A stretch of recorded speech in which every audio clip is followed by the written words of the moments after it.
si Marky. Yes, at kwento ko to. Tara!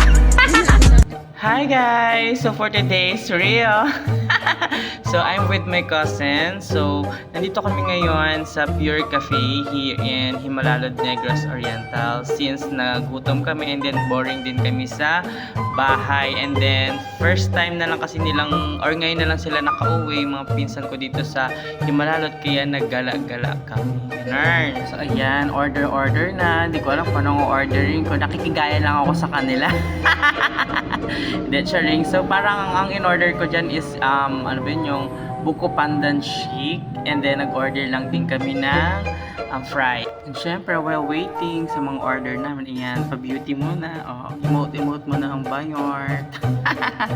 And then sila teacher is ayan, pictorial to the max, pang ano, Instagram and Facebook stories, you know. And then ito yung tawag dun, view sa ano, sa Pure Cafe. Yan.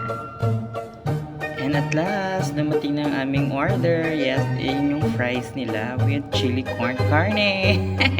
And then ito yung mga smoothies namin. Ayan yung mga order namin. O, di ba bongga? Happy eating! Bye!